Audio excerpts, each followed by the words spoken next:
Shalom. First and foremost, I want to give all praises, honor, and glory to Yahweh, Bahasham, Yahweh Shai, Bahasham, Raka Kodash. Double honors to the elders and the apostles of Great Millstone, and peace and blessings to the elect. And today we're going to go into the book of Ecclesiasticus, the 39th chapter. But he that giveth his mind, continuing from the 38th chapter, but he that giveth his mind to the law of the Most High and is occupied in the meditation thereof, will seek out the wisdom of all the ancient and be occupied in prophecies, right? So the one that gives up his mind and stays, in the wisdom of the Lord, he seeks that out. He's going to occupy himself in prophecies. He will keep the sayings of the renowned men, and where subtle parables are, he will be there also, because that's his knack, you could say. That's what he's interested in. So the sayings of renowned men, he keeps that in mind, right? He lays it to heart. Where their parables are, he's going to be. He will seek out the secret of grave sentences, try to understand, dark sayings, grave sentences, and be conversant in dark parables. Reading that in the GNTD, it says he studies the hidden meaning of proverbs and is able to discuss the obscure points of parables. He shall serve among great men and appear before princes. He will travel through strange countries, for he hath tried the good and evil among men. Great people call on him for his services, and he is seen in the company of rulers.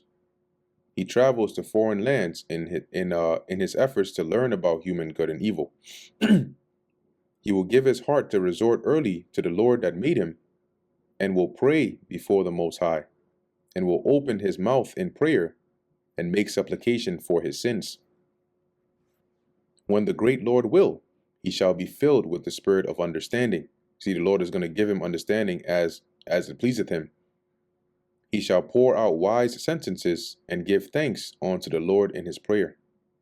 See, so he's going to speak wise sentences. He's going to pour forth wisdom.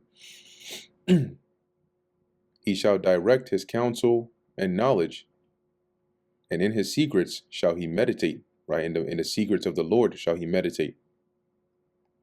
He shall shew forth that which he hath learned, and shall glory in the law of the covenant of the Lord, because he has spent his whole time, right, learning and and studying the meaning of dark sentences and remaining occupied in prophecy.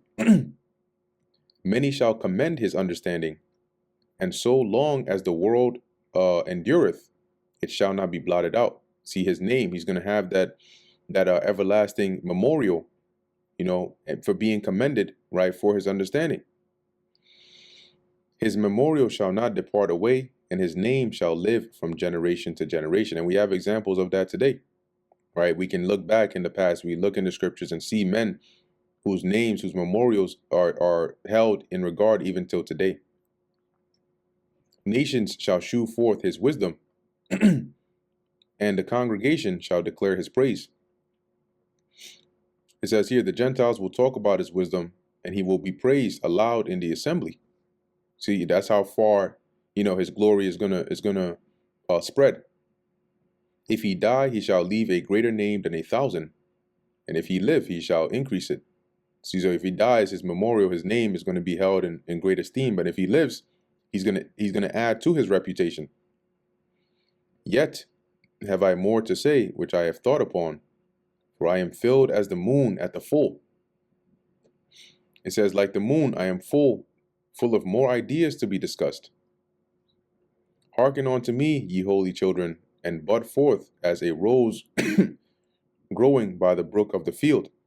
Right, so listen up. I have some more insightful words for you. And give ye a sweet savor as frankincense, and flourish as a lily. Send forth a smell, and sing a song of praise. Bless the Lord in all his works. See, and when you dwell in wisdom, you will be like a savor of frankincense. You'll flourish like a lily. You'll send forth a sweet smell. Magnify his name and shew forth his praise with the songs of your lips and with harps, and in praising him ye shall say after this manner, All the works of the Lord are exceeding good, and whatsoever he commandeth shall be accomplished in due season, right? Whatever the Lord has set up, it's going to happen at its appointed time. So everything the Lord does is good. And none may say, what is this? Wherefore is that? For at time convenient they shall all be sought out. At his commandment the waters stood at an heap, talking about during the time of the Red Sea. And at the words of his mouth, the receptacles of waters. Let's read this in the GNTD. No one should ask why things are as they are. These questions will be answered at the right time. He commanded, and the water piled up high. Great walls of water arose when he spoke.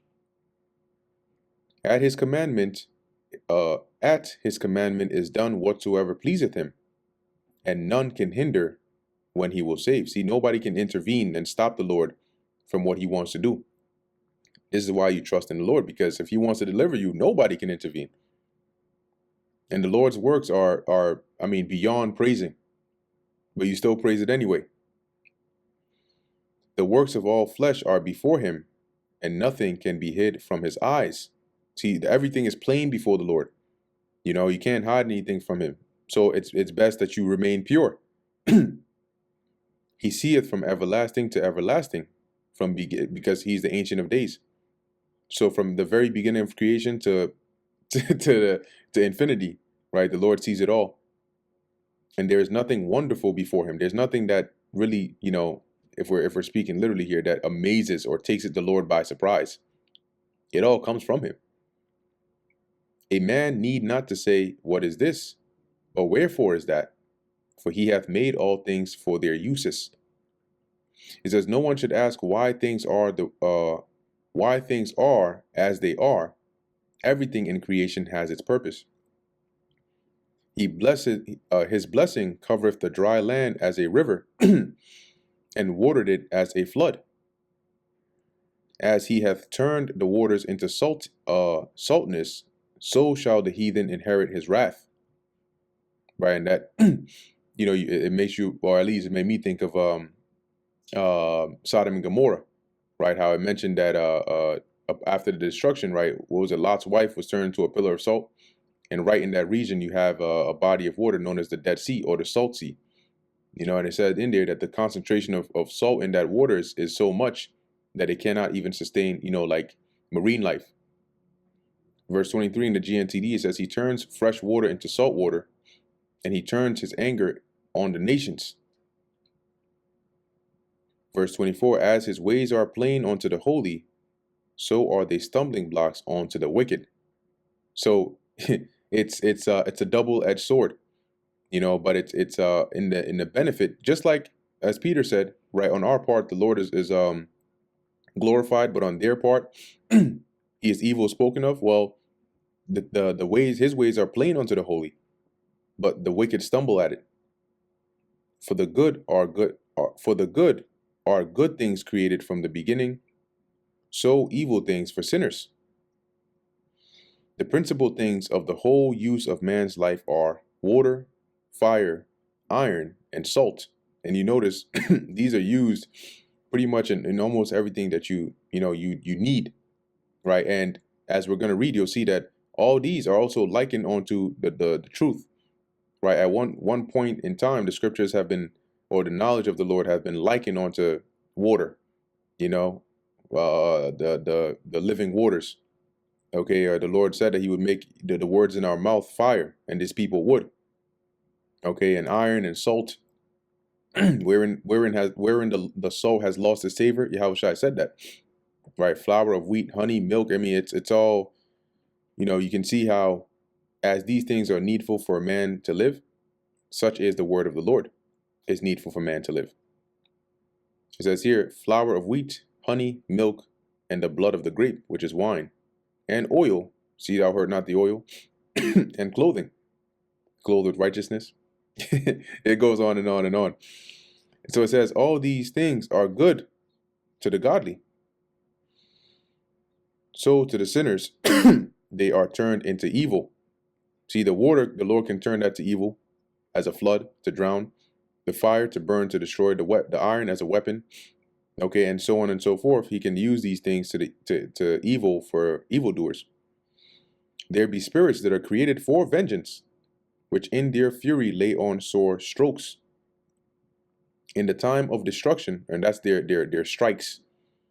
In the time of destruction, they pour out their force or their power and appease to make happy the wrath of him that made them. So who is it that made these spirits of vengeance? The Lord. And he sends them out, and he will send them out in this time of destruction to partake in the destruction, to bring judgment. And they are going to unleash their fury to please the Lord. Right? Fire and hail, famine and death. All these were created for the vengeance. But see how fire is also needful for man's life and is good for the godly? Teeth of wild beasts and scorpions, serpents, and the sword punishing the wicked to destruction. So these are all means that the Lord can use to bring judgment. They shall rejoice in his commandments, and they shall be ready upon earth when need is, which is in the time of destruction, to bring judgment. They're going to rejoice. And when their time is come, they shall not transgress his word. See, when the time of judgment is come, they're not trust and believe. There's no spirit that the Lord is going to bring to bring judgment on you, and you're going to beg the spirit, and the spirit will say, okay, fine, I'm going to disobey the Lord. Hell no. Therefore, from the beginning, I was resolved and thought upon these things and have left them in writing. Right? That's the author, writing about these things for us to learn hereafter. All the works of the Lord are good, and he will give every needful thing in due season. So you just have to be patient. So that a man cannot say, this is worse than that, for in time they shall all be well approved. See, everything is created for its time. If it was not needful, the Lord would not have made it. And therefore praise ye the Lord Yahweh, Bahasham, Yahweh with the whole heart and mouth, and bless the name of the Lord. And that brings us to the end of the book of Ecclesiasticus, the 39th chapter. Lord willing, that was edifying to the elect. In closing, I want to give all praises, honor, and glory to Yahweh, Bahasham, Yahweh Shai, Bahasham, Rakha Kodash. And until next time, Shalom.